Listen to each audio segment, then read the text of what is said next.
Hey, how's it going? Good morning. My name's Bo Willett, and you are in the Morning Devotion with Bo Willett. That's the long way to say that, right? We usually just say you're in the Morning Devo with Bo-O, but for those that don't know, it is a devotion. It is a application kind of reading through the Bible. Pull out life applications, and we are going through the Bible, which is great, especially, if you are a part of Calvary Christian Fellowship. It takes us a while to actually get through the Bible. I've been hanging out with Pastor Scott Richards since I was 21 years old. I'm 50. And so it's been a while. And boy, he's like... Man, there's so much I could say about Pastor Scott, a wonderful brother in Christ, and like a big brother, really, in a lot of ways. We've been going a long time now, and we haven't got through the Bible yet. And that's just, he loves to delve in there. And so this is an opportunity for those at Calvary Christian Fellowship and for those that just partake of this study, whether you're in California, where I grew up, or other parts of the world. You can go through the Bible in a quick way. I'm certainly a Generation X kid, definitely a product of my culture for sure. Raised super secular, progressive, just a very atheistic kid in Southern California with a very progressive pop.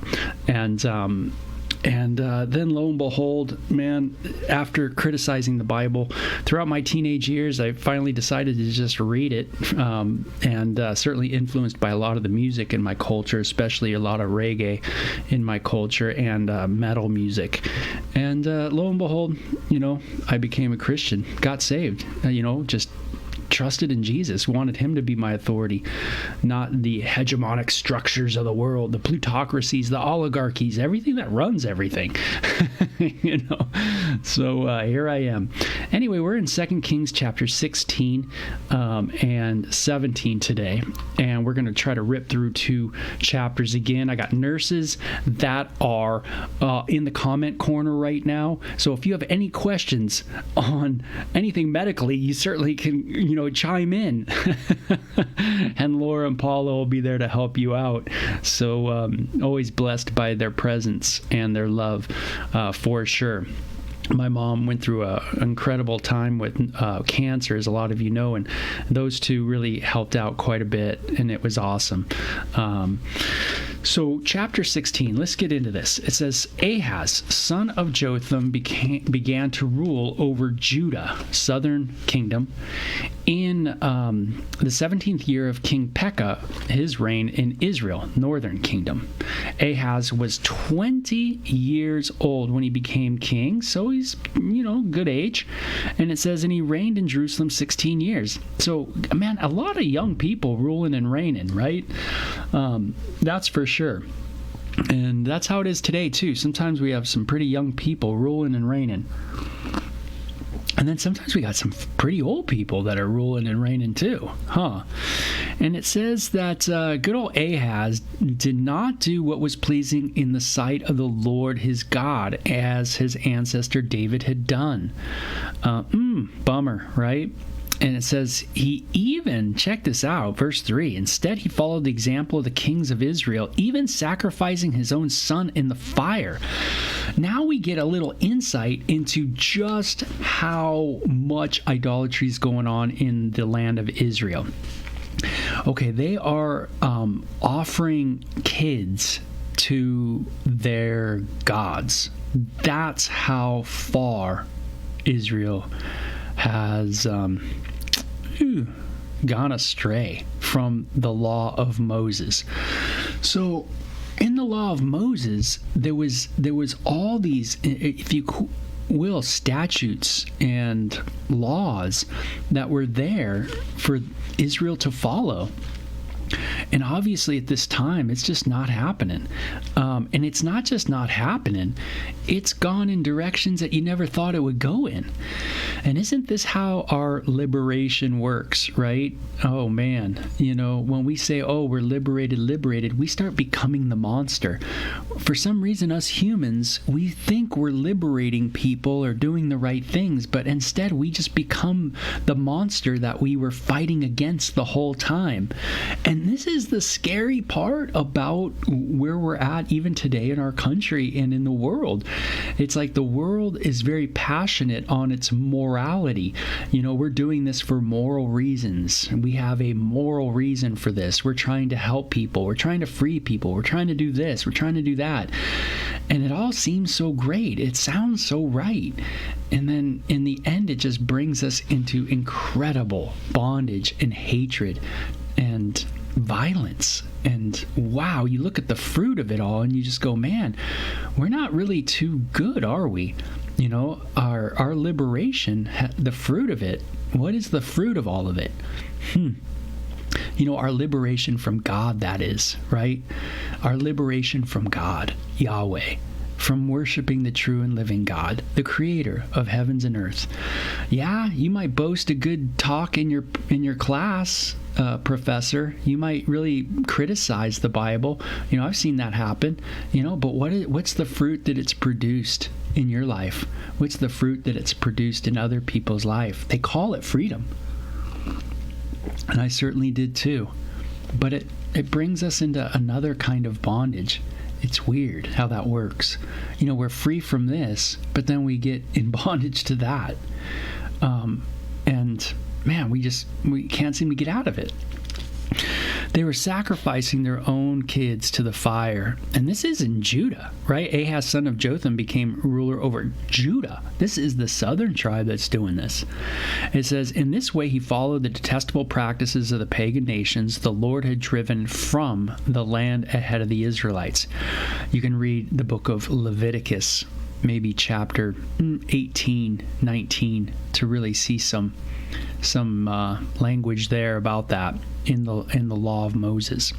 He offered sacrifices and burnt incense to the pagan shrines on the hills and under every green tree.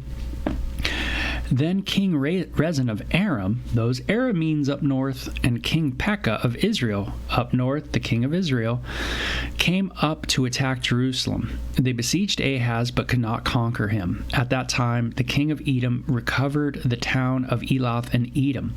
He drove out the people of Judah and sent the Edomites to live there, as they do to this day. Wow. So a lot of warring going on with the southern tribe of Judah right now. King Ahaz sent messengers to King Tiglath-Pileser of Assyria with this message. So remember, Ahaz is ruling the north, right? Ahaz is ruling the south of Judah. And Ahaz sends this letter. And it says, I am your servant and your vassal. Come up and rescue me from attacking armies of Aram and Israel. Then Ahaz took the silver and gold from the temple of the Lord and of the palace treasury and sent it as a payment to Assyrian king. So the king of Assyria attacked the Aramean capital of Damascus and led its population away as captives, resettling them in Kir. And he also killed King Rezin. So this is what the Assyrian armies did. Is that they would resettle a population. Here we see it happening in chapter 16. It's kind of one of those historical notes that is good to note in the Bible because it describes kind of the way this empire kind of deals with taking over an area. These are some of the details of the Bible, but they're pretty cool because they're rooted in history. We could actually read other historical books and see, even more things about this.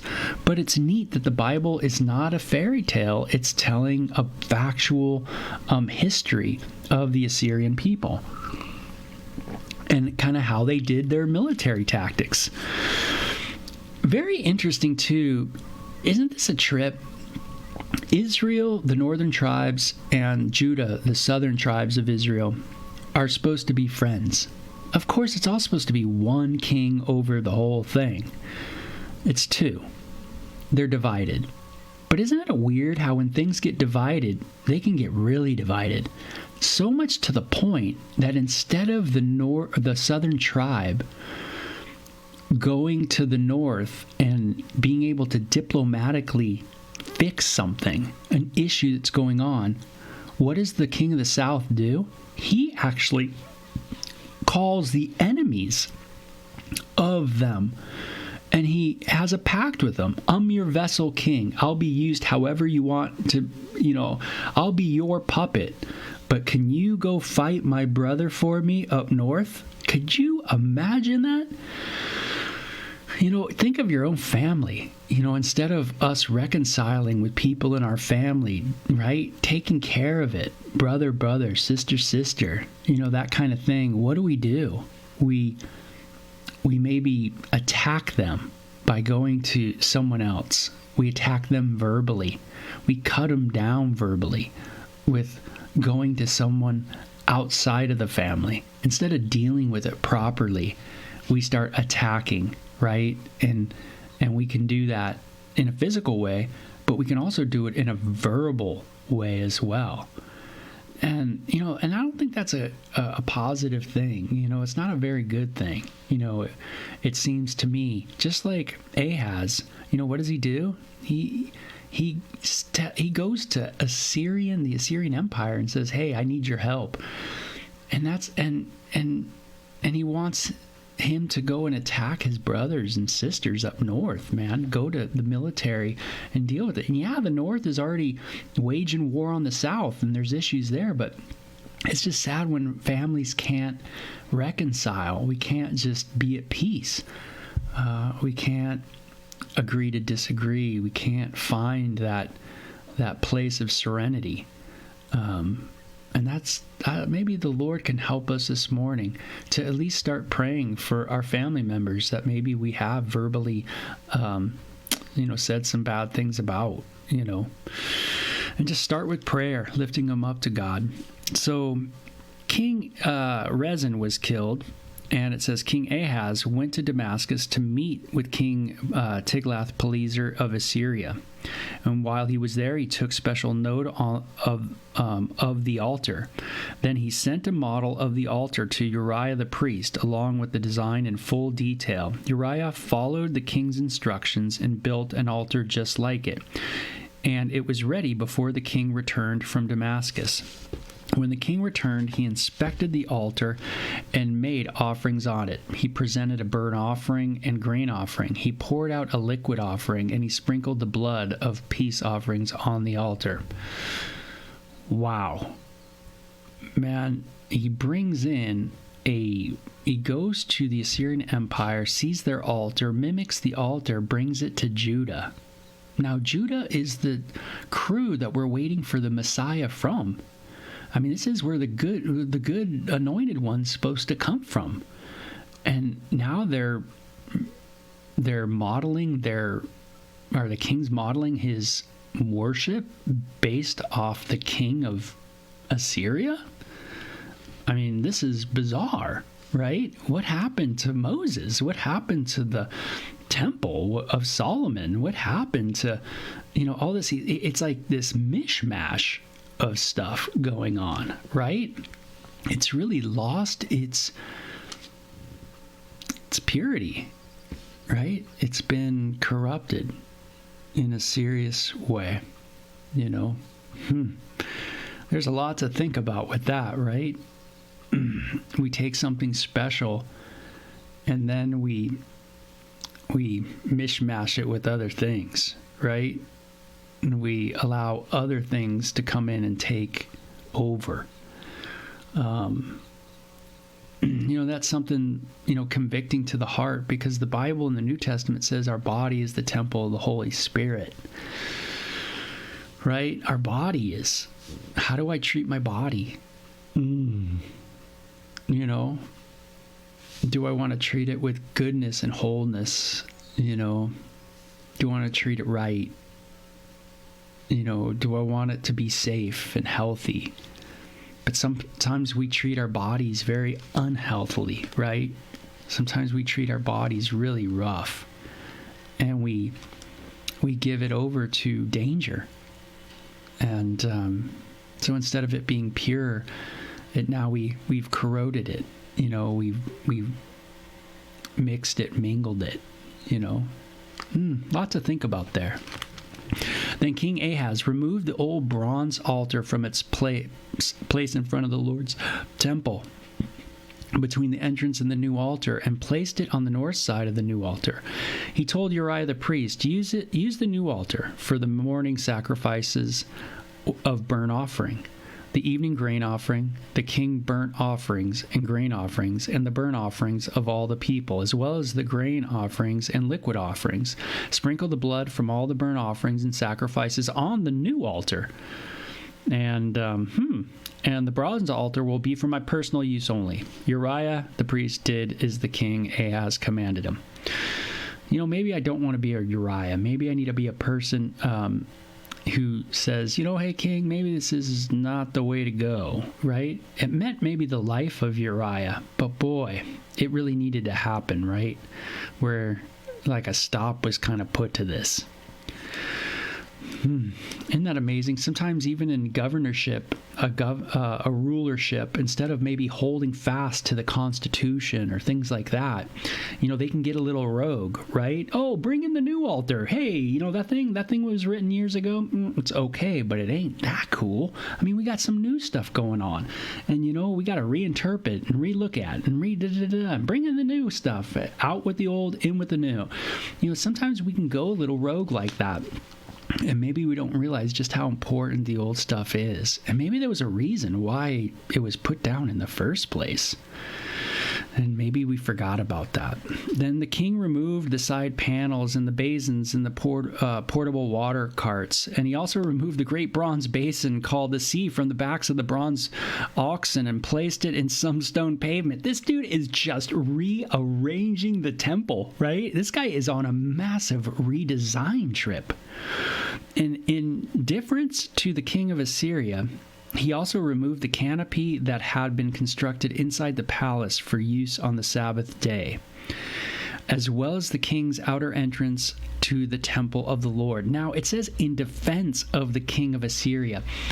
So this guy basically said, you know what, I'm going to make sure that the king of Assyria, which is a strong empire, knows that I'm on its side. I am going to kind of base my worship around their worship. Kind of, cozy up to him in this way. That way the king knows that I'm on his side. Buddying up with them. Not just buddying up with them, but changing the worship of Yahweh to their worship to appease them. To try to get them to accept, Judah and the king of Judah. What do we do to appease people? This is how we are as teenagers, man. This is how it goes, and we grow up like this. What do we do to appease people, to be liked? We become like them, right? We become like them. We wear what they wear. We dress the way they dress. Everything, the way I dress even today, the way I look, the way things like that, I was influenced by these things. These things were attractive to me. They somehow meshed with me, and I kind of went that direction. And there was things in my heart that weren't that good. I wanted to be liked. I wanted to be whatever, and fit in, or things like that. And that's how we go. That's the directions we go. So we're not much different from this king who's appeasing the king of Assyria by changing the worship of Yahweh. How many youth change their worship because they want to fit in at college? Oh man, I saw this all the time. When I was coming into college, I was getting saved. I was coming to know Christ. I was coming out of secular atheism. And then to see all the kids that were going to college, going to big university, and what were they doing? They were throwing off the worship of the true and living God, of Yahweh, to what? To serve, to fit in. To fit in to this university culture. It's a trip how that works, huh? Yeah, pretty interesting. What a neat little section, I must say. It says, the rest of the events in Ahaz, are they not written in the book of the history of the kings of Israel, of Judah? You're right. And when Ahaz died, he was buried with his ancestors in the city of David. Then his son Hezekiah becomes the next king. We want to read about this guy, Hezekiah. So Hezekiah's dad, not such a cool dude. Wow, what a trip. You'll see why. Now, chapter 17 is about the northern tribe. It's kind of switching back and forth. So Hoshea, son of Elah, began to rule over Israel in the 12th year of King Ahaz, reign in Judah. He reigned in Samaria, up in the north, 9 years. He did what was evil in the Lord's sight, but did not to the same extent as the kings of Israel who ruled before him. So he was evil, but not that evil. And it says King Shalmaneser of Assyria attacked King Hoshea. So Hoshea was forced to pay heavy tribute to Assyria, but Hoshea stopped paying the annual tribute and conspired against the king of Assyria by asking King So of Egypt to help him shake free of Assyrian power. When the king of Assyria discovered this treachery, he seized Hoshea and put him in prison.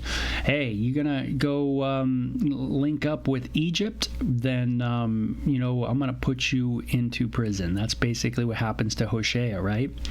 Yeah, they're Egypt. One of them's going to, the northern tribe is going to Egypt and saying, hey, you need to help us with Assyria. The southern tribes are going to Assyria to say, can you help us with the northern kingdom of Israel? Unreal, right? Israel is in the middle of Egypt and Assyria, and they are bombarded, and they are tempted to go their directions for help. Who are they not going to? Who is the person they're not going to for help? Anybody know? Who's Israel not going to help? They're not asking for help? The Lord, right? The Lord. Isn't that interesting? Yeah, they're going to everybody else, but not Yahweh. Then the king of Assyria invaded the entire land, and for 3 years he besieged the city of Samaria. Finally, in the 9th year of King Hoshea's reign, Samaria fell, and the people of Israel were exiled to Assyria. Wow, now we get to the exile of the northern tribes. There's this constant battle between Assyria and the northern tribes. The northern tribes tries to find a ally with Egypt. It fails, and Assyria finally comes in and takes them into captivity. They were settled in colonies in Hala along the banks of the Habor River in Gozan and in the cities of the Medes. This disaster came upon the people of Israel because they worshipped other gods. That's the reason. That's why they were sent off. They sinned against the Lord their God, who had brought them out safely out of Egypt and had rescued them from the power of Pharaoh, the king of Egypt. They had followed the practices of the pagan nations the Lord had driven from the land ahead of them, as well as the practices the kings of Israel had introduced. The people of Israel had also secretly done many things that were not pleasing to the Lord their God. They built pagan shrines for themselves in all their towns, from the smallest outpost to the largest walled city. They set up sacred pillars and Asherah poles at the top of every hill and under every green tree. They offered sacrifices on all the hilltops, just like the nations the Lord had driven from the land ahead of them. So the people of Israel had done many evil things, arousing the Lord's anger. Yes, they worshipped idols, despite the Lord's specific and repeated warnings. Over and over and over, God warns, right? Oh man, He is patient and He is merciful, right? But God is no fool. Right? God is no fool at all. There comes a time, right, to pay. Man, we need Jesus. Man, I need Jesus. I don't know about you, but I look at me and I go, God, how long has God been patient with me? And I go, man, that's pretty patient and very merciful. Man, I need a Savior. I need to come to someone who can cleanse me of my sin, because my sin, I cannot clean myself. It is far too dark. How can a leper change its spots? I don't know, right? Because I got a lot of spots. And it's like, we need to be cleansed. And this is what Jesus came to do, is be that offering for us. So there's a wonderful summary here in chapter 17 that gives us kind of the reasons for their captivity. God has been patient for hundreds and hundreds and hundreds of years for the people in the land of Israel, but they continue to walk away in the most hardcore ways, right? No longer caring for children, right? Treating children horribly. That was a sign of their kind of where they were off, right? They didn't care about, their sexuality became all about them. That's interesting, right? Everything about their bodies was all about them. They wanted to do what they wanted to do with their body, and they didn't want anybody. They didn't want any restraint, any restriction. It didn't matter how it affected children. It didn't matter how it affected anybody. They just did what they wanted to do, how they thought was right. And this is, how I grew up. You do what you want to do. You do what you think is right. You identify the way you want to identify. But you end up thinking, man, this is all about me. It really is all about me. It's all about what I think, what I want to do, how I can, do my thing, things like that, and you come to find out that, man, you're not really helping, but you're hurting. And when you live out that kind of life of it is all about you, that is a narcissistic life. And it's a life that hurts so many other people. And what I was calling liberty, and really it just was my own bondage, and it really was an arrow shooting at anybody, all my friends. It was an arrow. I was putting a dagger in my family. I was hurting other people by what I was doing. The only thing that gave me peace was finding people that would engage in the madness like me. If I could find other narcissistic people and we could gather together, then we could do our thing, right? And be at some kind of peace. Yeah, we never thought about how it affected children, or we never thought about how it affected, people, other people. We just did what we wanted to do. And so no one had to preach to me that I needed saving. I definitely knew something was wrong with me. And again, in verse 13, the Lord had sent his prophets and seers to warn both Israel and Judah. Again and again, here we go, again and again.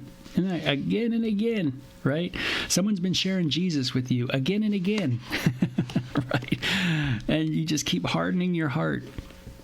Right, turn from all your evil ways, obey my commands and decrees, the entire law that I commanded your ancestors to obey, and that I gave you through my servants, the prophets. See, God, what does it say? Sent his prophets and seers to both warn Israel and Judah. This is why Elijah was on the scene. This is why Elisha was on the scene. This is why Samuel was there. This is why so many of these other prophets that we read about, these other ones that aren't so famous, but they've been threaded into these books, these historical books, are there because God was showing them, hey, this is why Isaiah was there, and all these people, Jeremiah, it was all there, right? To say, hey, turn, move away from your evil ways. But the Israelites would not listen. I wonder if other countries are like this. They were as stubborn as their ancestors who had refused to believe in the Lord their God. They refused to believe in the Lord their God. Wow. They were no longer believing in Yahweh. They had rejected his decrees and his covenant he had made with their ancestors, and he had despised all his warnings. They worshipped worthless idols, and so they became worthless themselves. Man, Lord, help me not become worthless by worshiping worthless things. What is of ultimate worth? Well, it's got to be God. It's got to be the deity, right? That is of ultimate worth, right? Everything on this earth, when I look around, is dying. Everything's perishing. Doesn't seem so worth much, right? Not that great. But if there is a deity and there is a God, then obviously, logically, that is of worth. That is of great worth. And if you are a person of reason, then you would use your reason to think a little logically and going, if there is a God, then maybe I need to learn about this God, because that would be the higher, the greater, right? Yeah, it's unreasonable to reject the deity and the idea of God. That would be unreasonable. Because you see, everything around us, empirically, scientifically, it's going away, right? All of it. And so don't want to put all your hats on that rack, that's for sure. And it says they worship worthless idols, and they became like that. They followed the example of the nations around them, disobeying the Lord's command not to imitate them. So everything we read in the Bible, all the way back in the book of 1 Samuel, all the way back there about the Israel wanting a king. They wanted a king. They didn't want God as their king. They wanted a king like the other nations. In chapter 17, we get now all the way of 2 Kings, we get a summary of the result of that decision. You wanted to be like the other nations? Yeah, here you go. And this is what happened. This is the result. Sometimes it takes years and years for the results of our sin to really show themselves.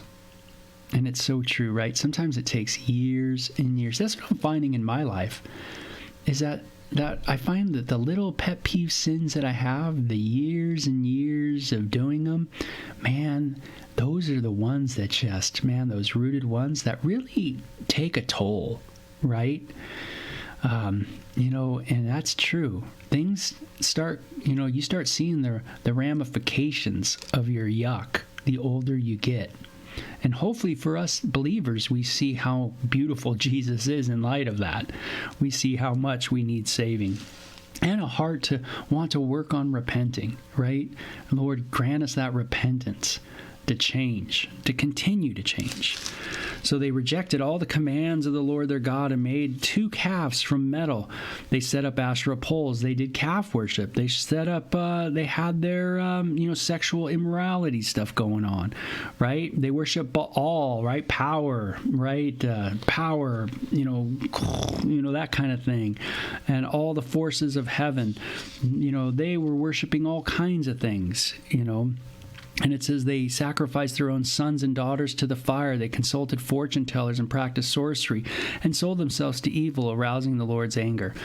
Now, this is something that in this area it says all the other nations do. So this is something that's common to all of us as non-Jewish people.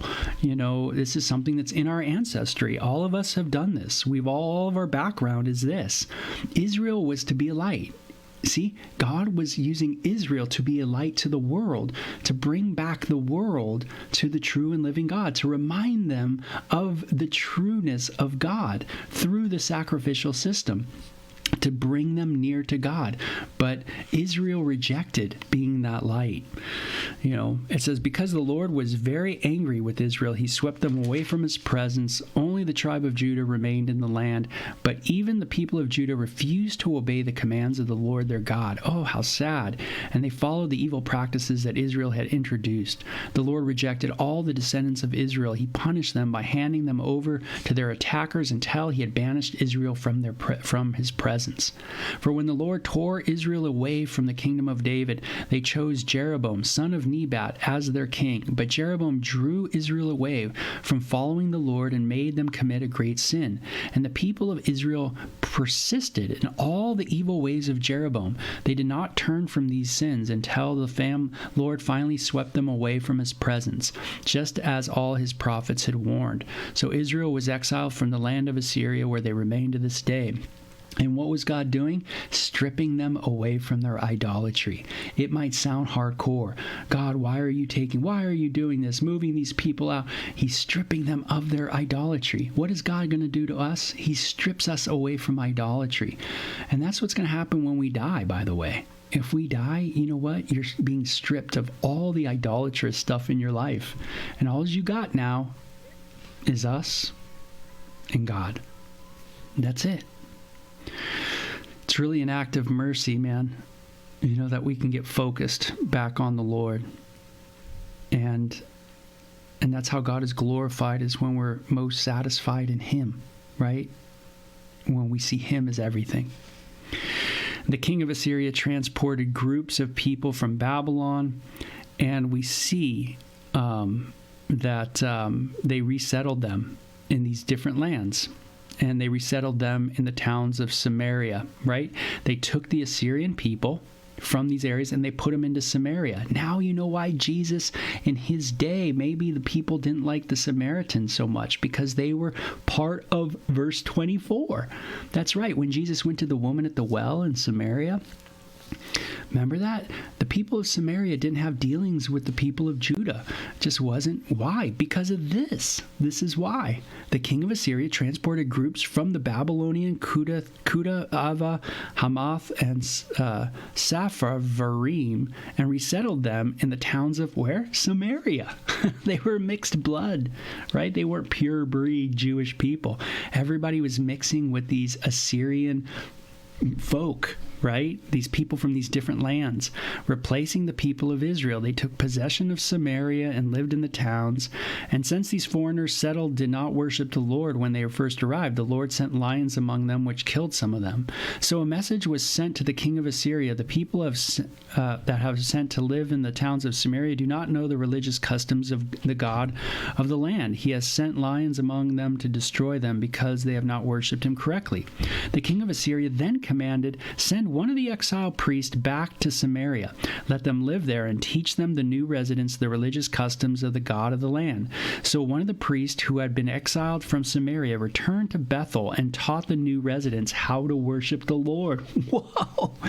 So all these people that were not from Samaria, the capital of the northern tribes of Israel, the Assyrians settled these people into that land, and they didn't know how to worship God.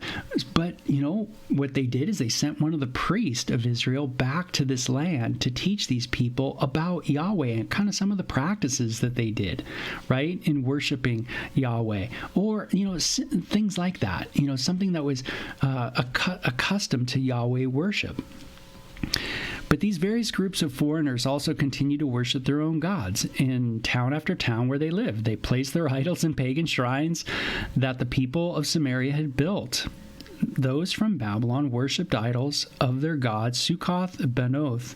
Those from Cutha worshipped their god Negral, and those from Hamath worshipped Shema. And the Avites worshipped their god Nibhaz and Tartak. I mean, so cool, right? I mean, we're getting specific into all these different tribal gods and how they now put those into the land of Israel. And they're mixing this kind of quasi worship that was similar in Moses' day, kind of, you know, kind of that kind of worship, you know, with maybe some of the utensils and some of the articles and some of the types of worshiping that was done. And then they're mixing it with all their worship from where they're from. And so this is what happens for hundreds of years until Jesus comes on the scene. And now you see why there's such animosity between the religious groups of Israel and a lot of the people living in the land of Israel. Because a lot of people living in the land of Israel are mixed blood, and they've been worshiping all kinds of different gods. These new residents worshiped the Lord, but they also appointed from themselves different kinds of priests to offer sacrifices at their places of worship. And though they worshiped the Lord, they continue to follow their own gods according to their own religious customs of the nations which they came. And this is still going on today. They continue to follow the former practices instead of truly worshiping the Lord and obeying his rules and regulations and the covenant, you know, of Jacob and all that. So it just continues on. It says, "For the Lord had made a covenant with the descendants of Jacob and commanded them, do not worship any other gods, bow down before them, or serve them, or offer sacrifices to them, but worship only the Lord who brought you out of Egypt with great strength and power, a powerful arm. Bow down to him alone and offer sacrifices only to him. Be careful at all times to obey the decrees, regulations, instructions, and commands that he wrote for you. You must not worship other gods. Do not forget the covenant I made with you, and do not worship other gods. You must worship only the Lord your God. He is the one who will rescue you from your enemies. So it's just a breakdown. This whole chapter is a breakdown of the history of what's happening and why God is doing it. God is fulfilling His word. His word said this was going to happen, and now it's happening. But the people would not listen and continue to follow their former practices. So while these new residents worship the Lord, they also worship their idols, and to this day their descendants do the same. There it is. And so you get a good context of the issues in Jesus' day by reading chapter 17 of 2 Kings. You really see the issues that were going on in the land of Israel in Jesus' day. It's a breaking of the commandment, of course. You shall not worship any other gods. Israel has gone astray on this, and now the land has spit them out and to the other nations. But now other people have come in, and this really weird motley crew of people is now in the land. So different from the book of Joshua, where Joshua was about getting rid of all the false deities. You see it all coming back, right? So sad. This happens, right? We can easily fall back, and we can easily fall back hard, right? We got to always stay diligent and stay continually plugged in, going to church, doing the things we do, so we don't get wrapped up, fall back, right? And all of a sudden we're like the same person we were back in the day. We forgot the Lord. We forgot the Lord's work and His goodness to us. So, man, there's a lot of good things to think about, but just remembering where God is, what He's done in our life, continuing to be diligent to move forward. I mean, that's a good idea, to be diligent to move forward, to not just settle for that thing that you like to do, right? That sinful behavior, whatever it is, but say, hey, Lord, let's work on that too. Let's continue to move forward. Man, those are tough things to do, right? Because we find a lot of issues with us, a lot of problems with us, but don't give up. Right? God is the one who's going to rescue us from our enemies, it says. So we got to go to God, right? He'll rescue us. And so we continue to bring things to Him. So, man, wow, what a chapter. It was a long one, but, man, it was a great Devo time. A lot of cool stuff in this. I really appreciate that. Hey, Paula, no problem. It's my pleasure to open up my Devo time to you guys. And Laura says, do not be conformed to this world, but be transformed by the renewing of our mind. That's right. Paula, we are a work in progress. That's right. We just want to continue to move forward, right? Continue to keep going to Yahweh for our help, and not go to Egypt, and not go to Assyria, and not, I want to be like them. I want to be that envy, right? I don't want to be envious. God, help us with envy. So, boy, good stuff for sure. You guys have a great day. We'll talk to you later, okay? Bye-bye.